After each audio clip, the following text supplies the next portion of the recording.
Hey there, Mallory Wilsey here, Chief Producer of the Enrollify Network. And I want to take just a moment to tell you about another show on our podcast network that I think you'll love.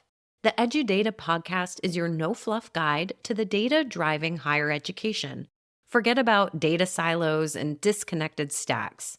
Timothy Davis and Jamie Boggs, two of Element 451's data analysis experts, bring you straight into the heart of the numbers that matter. With sharp commentary and rigorous research, our hosts break down complex data points and actionable insights you can use. Whether you're an administrator, educator, or just a higher ed enthusiast, EduData is your key to unlocking the data behind academia. New episodes drop every Friday morning, and you can subscribe to the show by visiting podcast.enrollify.org or just search the EduData podcast wherever you get your podcasts.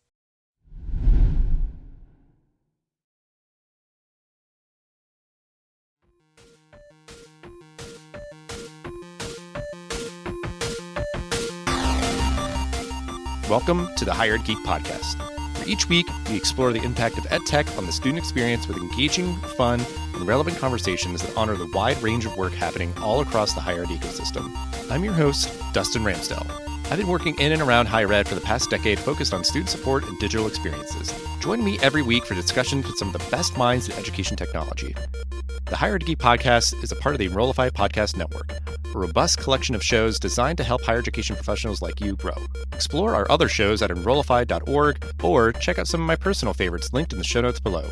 Enrollify is made possible by Element 451, the leading AI-powered all-in-one student engagement platform helping institutions create meaningful, personalized, and engaging interactions with students. Learn more at element451.com. We are here with another interview live at South by Southwest EDU 2024. If you're keeping track, this is our second episode. We are here with Terah, CEO of ReUp Education, an organization that I have admired from afar, and I've interviewed somebody from there before many years ago and just really like the work that you do. So really happy to have the chance to talk more about it here. But we'll start as we always do if you want to cover your professional background and what led you to ReUp. Yeah, thanks. Terah Cruz. I've been at ReUp Education for about 2.5 years now. What's interesting, though, is I actually have a connection to ReUp even back to its founding. ReUp was a spin out of one of my earlier companies, Entangled Ventures. I went on to join Guild Education and then circled back to ReUp. There's a joke there somewhere. But prior to my time at ReUp, I spent a couple years at Guild Education. Before that, several years at Entangled. I joined in the very early days in Entangled, where it was just a few people in the basement of a galvanized. And prior to that, some time at ASU. Any further back from that, we're going to get into things completely unrelated to education.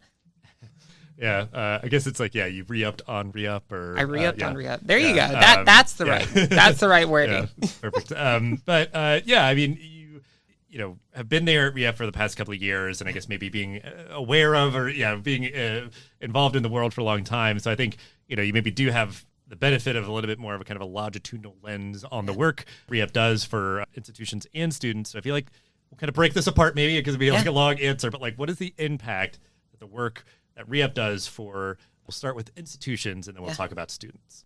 Yeah, so there's actually three audiences, really. There's institutions, there's students, and there's government now. That's been one of the big evolutions of the last couple of years. We'll start on the institution side. Bottom line, this is a massive population of learners, 41 million Americans. In fact, you break that down, 1 in 6 adults have some college no credential. It's mind-blowing, and that number only grows every single year. What's the impact for institutions? It really boils down to a few things. First and foremost, it's enrollment. For many institutions, that's the first thing it comes down to. Many institutions are having an enrollment challenge. We all hear all the time about the demographic cliff. Everybody, you cannot go into a board meeting and shake a board member without hearing somebody say adults in higher education right now. This is a viable path into reaching adult learners, simply put. So for institutions that are looking to get adult learners in the door, starting with the some college no credential, this is a pathway to grow their enrollment and to get more experience working with this population. Beyond that, though, I think one of the things that's been exciting out of the last couple of years is in the early years of ReUp, and really even right when I started, this was very much like an enrollment and a finance conversation. Increasing in the last couple of years, we're actually seeing provosts get involved.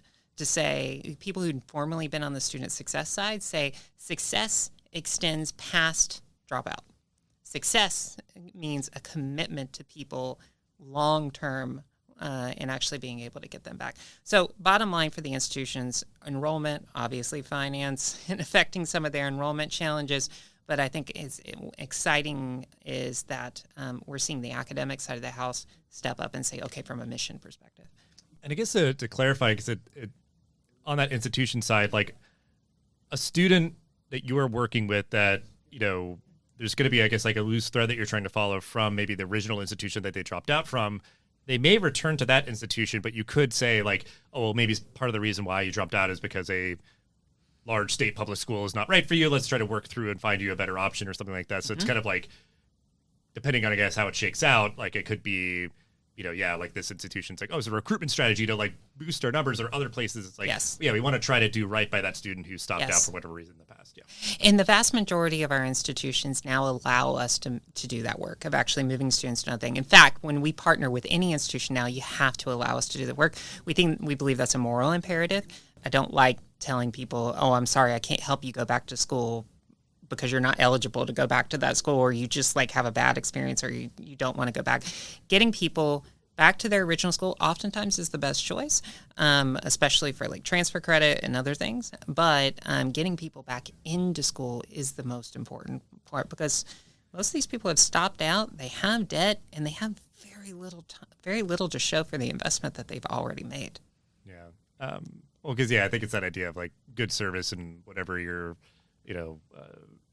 however you're kind of speaking about it, is that idea. If it's just sort of like you said, it's like, oh, sorry, I can't help you. Like if you hit that wall, it's going to be like, oh, so you don't want that? Well, okay, well, here's what I can do for you. Like you can kind of keep the conversation going. So, so that's great. But I guess, that perfectly segues to sort of like the impact that this work has for students. So, like you said, there's pretty big, clear sense of urgency, or the problem, I think, is just kind of glaringly clear to people. So like when you're working with a student, what's really the impact for them when they start kind of, imagining going back to school? The impact is dramatic. If you look at the supposed like best practice, for those who you can't see me, I'm like making air quotes, best practice. If you look at some of the best practice guidance on policies, it's to reach out to people who are recent stopouts, by and large. Why? Because it's a resource-constrained mentality that picks winners and losers, because we only have so many resources. Let's focus on the people who are easiest to be able to get back. I say that as the lead-in, and when you talk about the impact on the learners, the best practice policy out there right now means that we ignore 95% of the people who stopped out. Only a couple million would fit into this like so-called best practice. Our model is reaching out to everybody. We take lists and people from up to 20 years out of school and begin to support them. And sometimes even in the initial conversations, nobody's even asked them. Nobody's asked them because they're like, that's too hard, that's too expensive. And they put an LTV, like a dollar sign on that learner, and go, they're only worth this much, and blah, blah. We're able to reach out to those people, and sometimes they've never even been asked the question. They've been out 10, 12 years. Nobody even asks them, do you want to go back to school? Can I help you? Why did you stop out? Does it fit into your life today? Sometimes the biggest impact is just starting the conversation with them. Beyond that, we quickly try to get to an understanding of what that learner, where they are in their life, and what their motivators are and what their detractors are. In fact, we've even patented technology that looks at the data and all the interactions with the learner and is able to predict motivators and detractors so that we can build empathy and build connection with them faster. Take that a step further, and you're able to actually interact with them and talk to them about the motivators and the detractors for them. And then you align where they are and where they actually want to go. You start seeing really life transformation events. And the transformation obviously comes longer term when they graduate and they get that better job and they're more financially stable. They're able to pay their student loans. They're able to take their family. We hear a lot from parents who talk about being a good role model for their kid. They're able to hit those bigger goals. But even the movement forward is really powerful for a lot of our learners.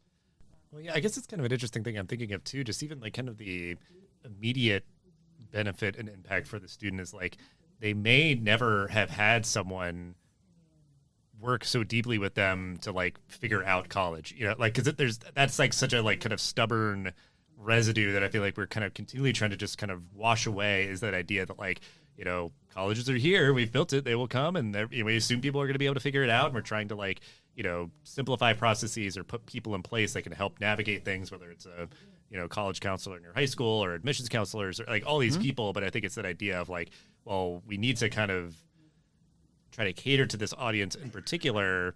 And like you said, like really kind of quantify and specify what their issues are to try to, give them the right kind of support. It's not just sort of like a one size fits all kind of thing. Like it's very personable. 100%. In fact, the way we think about our work is actually we look for parallels of other experiences we have in life. So for anybody who has status on an airline, by and large, the airline does a very good job of interacting with you through multiple different mediums to be able to get your job. And there's even there to be able to get whatever you want done. And there's ways for you to be able to self-service and support your way through. But when you need a human, that human is there. They're there for you. When you don't need a human, there are other tools to be able to guide and help you through.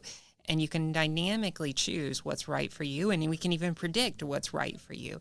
We use that as really our North Star at ReUp. So there's human coaches there at any given point in time when you get stuck. But there's also a lot of technology behind the scenes that are navigating, nudging, interacting so that we can serve this population at that scale that I mentioned before. So like our North Star is everybody deserves that like executive platinum level of availability of service to get their way through education. And it's absolutely necessary for anybody who's been out of education for a long time to navigate a system that, let's be honest, is poorly designed for an 18-year-old.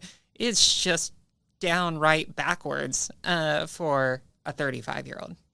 I know we'll talk more about kind of the struggles that, this population that you're supporting is facing. But before we do that, like, since you mentioned it, if you can, like, I guess quickly summarize that idea of like the impact that it has for government, because I think that's like an interesting area, the idea of like, there is, I think, so much happening right now on the kind of like federal level or, any level, I guess, where like people are kind of scratching their heads about this sort of issue of like, how do we, make college more accessible, more affordable and all those sort of things. So how does government kind of play this? Yeah, so this is one of the more exciting things. And we've just now started to come out and talk about the work we've been doing in government over the last couple of years. So one of our hypotheses when I joined was that for higher education, they care about stopouts because they care about added enrollment. They care about the revenue it generates, and they care from a mission perspective. But what it doesn't do for an individual institution, it doesn't affect the graduation rates, doesn't affect the persistence rates, oftentimes doesn't affect these like added complex payment metrics that states have put in place to increase their enrollment. So that means that while institutions care, there's not this like, and they should care, there is not like a full universal like push into serving this population, which I think is the primary reason. 1 in 6 Americans, and there's nobody advocating for them. What we realized is state governments' incentives are fully aligned.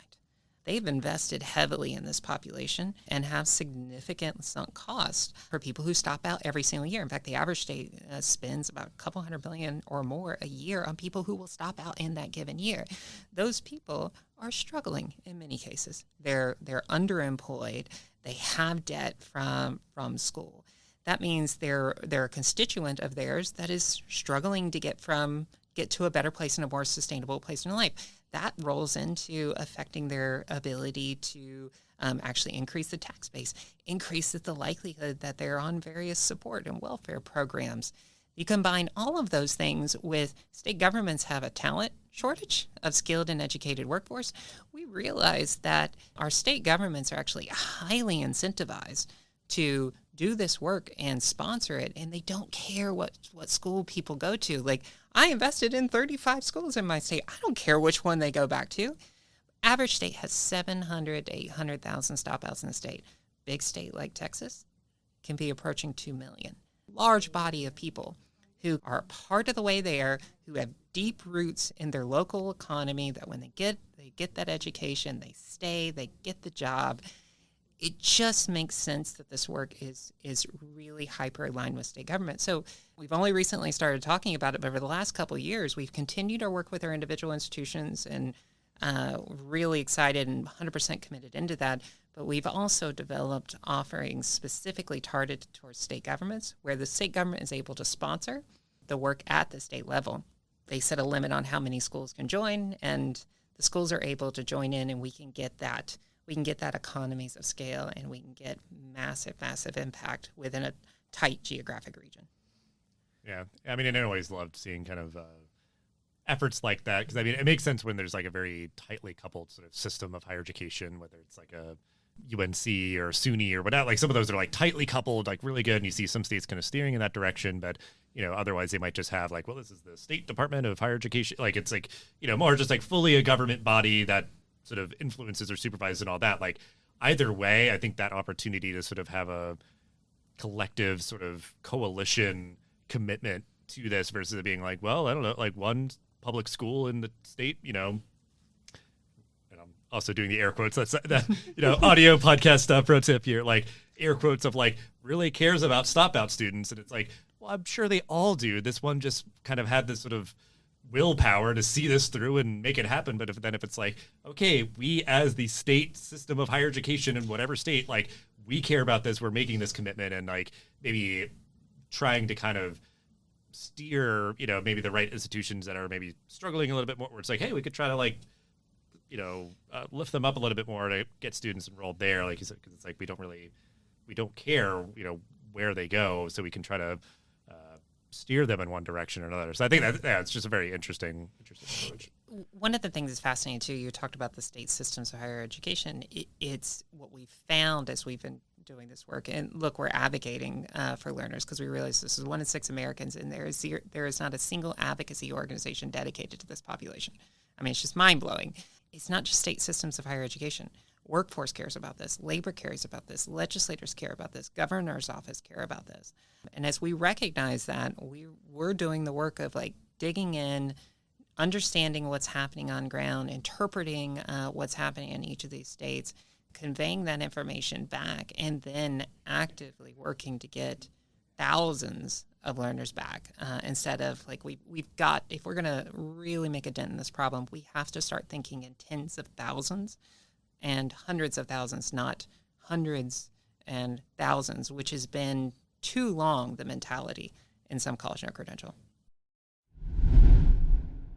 Hey, it's Mallory. Exciting news. I'm hosting the Engage Summit in Raleigh on June 25th and 26th, and I'd love to meet you there. Together, we'll dive into the mind of the modern student, what fires them up, how they interact, and what they expect in today's digital age, and how tools like AI help put them in the driver's seat of their education. We have some terrific speakers, including our closing keynote, New York Times bestselling author Jeff Selingo. Sessions will dig into practical ideas and innovative strategies to get your team more student-centered and ready to adopt AI. And many of your favorite Enrollify hosts are presenting too, like Jamie Hunt, Jenny Lee Fowler, and Brian Gross. Use the discount code Enrollify50 for an extra $50 off your registration. Learn more and register at engage.element451.com. We can't wait to see you there.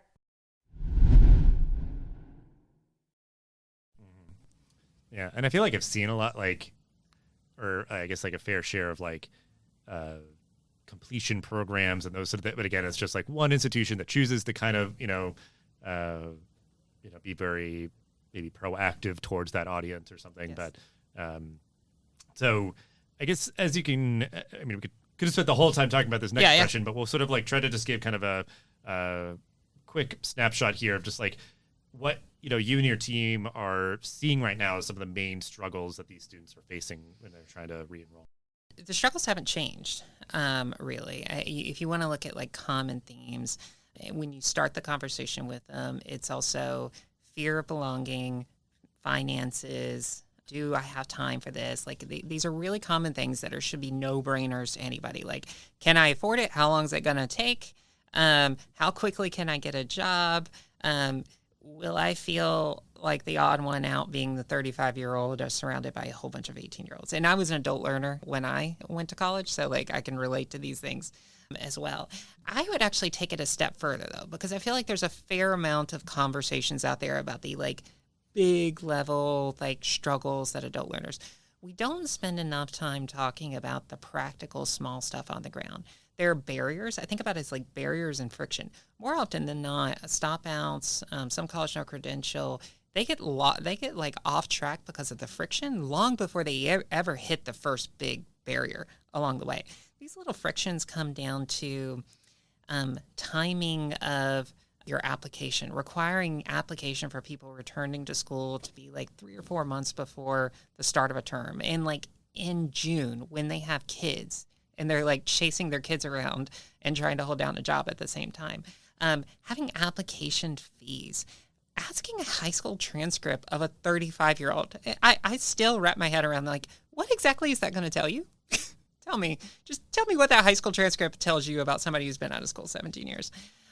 What we advise when we work with schools is start with the basics, because these small friction points oftentimes are the things that are going to throw off a vast majority, a lot of learners right out of the gate. If you start with the small things and you start making improvements, you can build momentum, you can build successes, and you can begin to make a smoother pathway for that learner back in.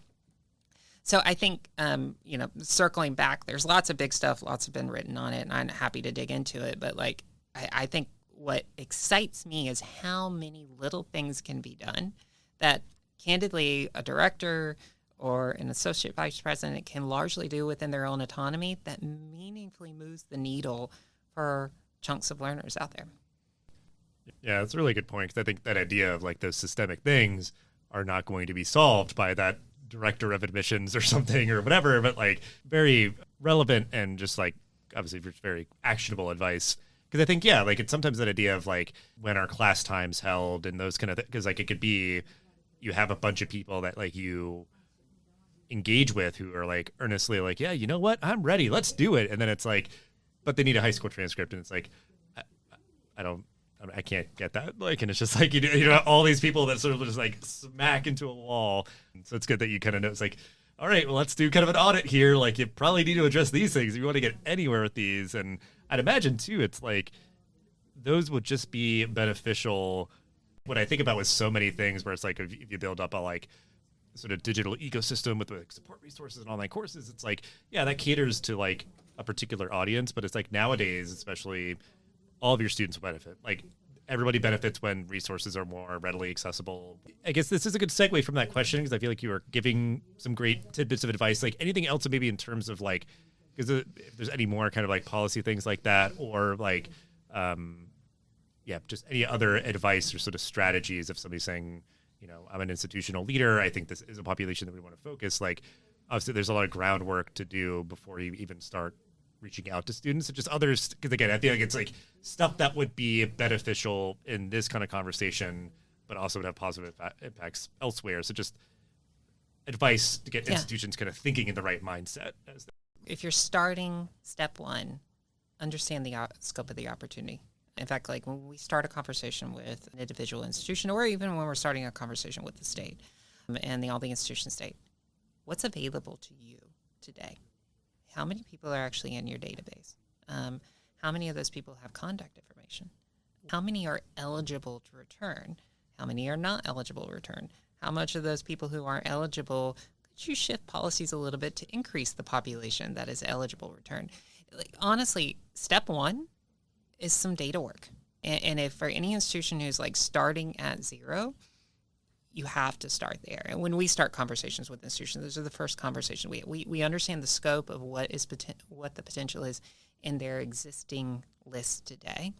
Beyond that, I think it's looking at what it will take to be able to outreach and meaningfully serve.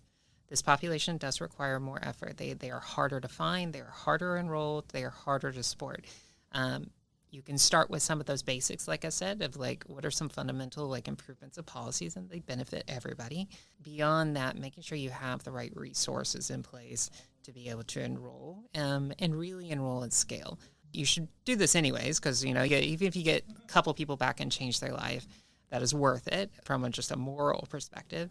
But if you want this to be sustainable at your institution, you have to be operating at really, really significant scale. We've seen a lot of false starts from schools who say, oh, I'm going to do this, and they under-resource it. They put like a single person on it, maybe make a couple policy changes. And yeah, they get a few students back. But when it's time for budget cuts or when it's time for the things, CFOs or universities are getting really, really like savvier by the day, and they ask those questions and they look at ROI in a meaningful way. So focus on doing it and focus, like, do your data, make them the minor changes. They'll help everybody, and look at what you're going to have to do to resource this to do it and do it at scale.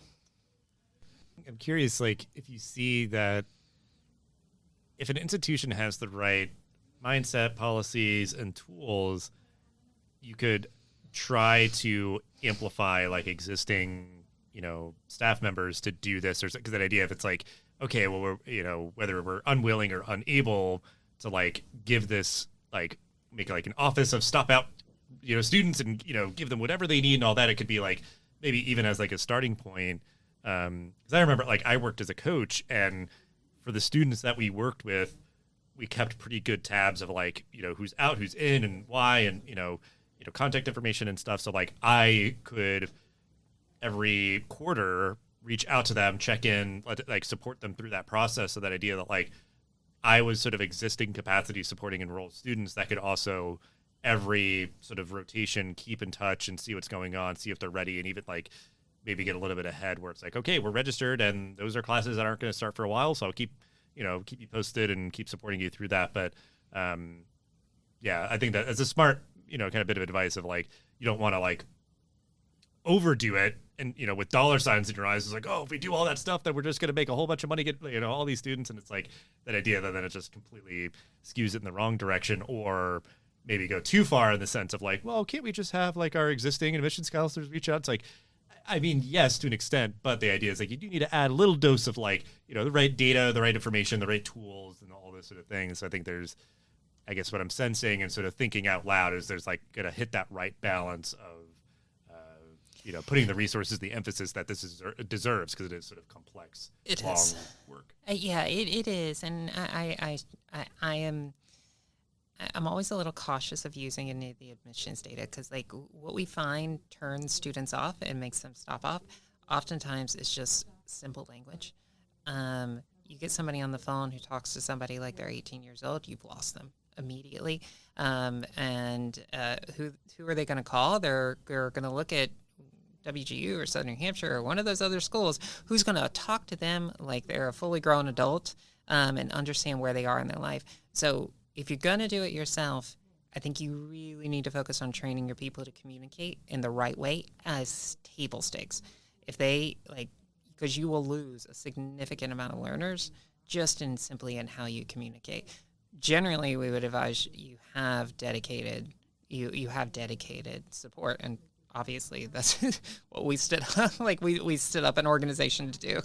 Yeah. Well, I guess that's, kind of like setting that up for you. Because I guess like I know how complex and long-tailed this work is with like, the work that I did as a coach for students who were just sort of like persisting and going and all that. It's like they worked with me throughout their entire time, and that's, kind of ups and downs and, changes that they made because they're moving or getting married, having a kid, or, all these different kind of factors, and just to kind of like help them to persist, much less like overcome whatever kind of inertia and all that. Like it does take a lot of dedication and a good skill set and training and everything. So I think that's an idea of like, yeah, because I feel like people like in higher ed, they either come to it one way or the other, where they might like start doing it, see the value, and be like, well, we can only go so far on our own. So it's like, well, maybe, yeah, like start somewhere so that you're kind of prepped for the conversation versus being like, I don't know, we're drowning, we don't have enough students. Like, I don't know, stop out students, can you help us? And it's like,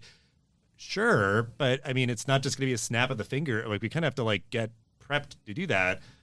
Or if they get to a point where like, and I'm speaking sort of from like the OPM, like online program manager lens, like in the sort of moment we're in, is that I think like a lot of institutions have had these relationships that have sort of built their internal capacity, but that took them like maybe like a decade or longer to get to a point where it was like, okay, we know enough. We've like, had a bunch of students kind of graduate and go through. So we've got kind of, really like a whole full sort of life cycle and ecosystem. So it's like, it takes a while to get to a point where it might be like, oh, can't we just do this ourselves? It's like, yeah, you're probably going to need like, quite a bit of time to get there. So it's, yeah, just kind of interesting stuff. Like, so much less even just like the principle of the matter of like this work is very complex and long-tailed and kind of specialized, and getting support with that on either end. I feel like, all roads sort of lead here kind of thing, like, and just knowing, I guess, how beneficial partnerships like this, and whatever sort of scope or shape or whatever, it's like that idea of like, well, let's like augment these,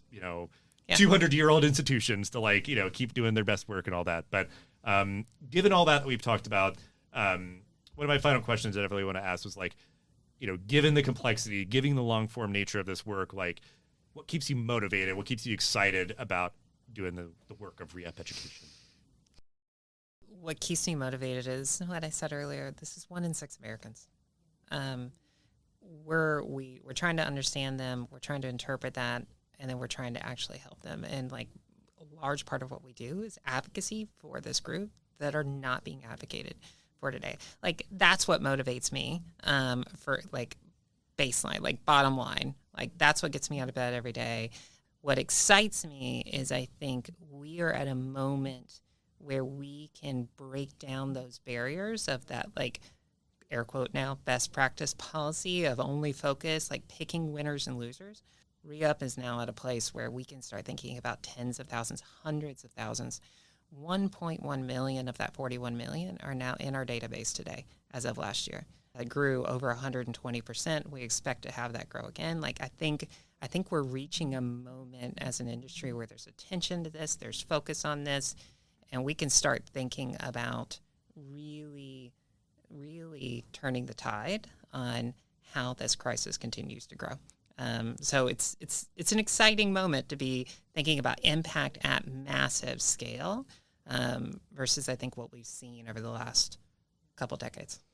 Yeah, well, I'm sure painstaking work to get to that point, because I think it's that idea of like pretty much anything in I feel like education, like a very human-centered business, and much less like this kind of stuff. Like it's just messy. It's kind of chaotic and all that. Like so, it's like you gotta have to like just accept that fact and that idea that like something like this is such meaningful, important work, and the idea of like keeping with it and like getting to this point is really amazing. So, we'll end as we always do. Final thought, call to action on this topic to wrap up the episode. If you're not doing something in some college or credential, you have no plan. No matter who you are, your government, institution, you need to be asking, what's our plan for this? Recently, I just came back from a DC trip, and like we're talking to people who'd never thought about this before. Chamber of Commerce, legislators, legislative organizations. Like we are doing our best to put this on the attention of everybody. Everybody should have this on our radar. It is unacceptable that 41 million Americans have this, and it's unacceptable that that number grows every single year. The crisis on success in this country has to be solved through getting people back as well, not just keeping people in, which that alone is not gonna stop the problem. Yeah, I think that is a good call to action. Hopefully all the institutional leaders listening are thinking about this, kind of thinking of how they're going to make a plan and kind of take action themselves. And I think, again, it's that idea of like even anybody who's like not working in an institution and maybe, going to be scratching their head about this. It's like the idea of how do we, build the right tools to like amplify or support the kind of work that you like, that idea where it's like, if this is something that is inspiring you, I guess it's just like, feel sort of called to action to, step up. Because, it's like, I don't think there's, with it being so big and with it being so complex and everything, it's like, it's going to take a lot of different people working together to address it. So, thank you so much for hanging out, sharing all that you did. And, stay tuned for more episodes. The Hired Geek Podcast is a part of the Enrollify Podcast Network. If you like this podcast, chances you'll like all the other Enrollify shows too. Our podcast network is growing constantly, and we've got a plethora of marketing, enrollment, and higher technology shows that are jam-packed with stories, ideas, and frameworks all designed to empower you to be a better hired professional. Our shows help you find your next big idea and feature a selection of the industry's best as your host. Learn from people like Jamie Hunt, Seth Odell, Dave Kibbolds, and Eddie Francis, as well as so many other of your favorite leaders in higher education. Enrollify is made possible by the support of Element 451. a leading AI-powered, all-in-one student engagement platform helping institutions create meaningful, personalized, engaging interactions with students. Learn more at element451.com.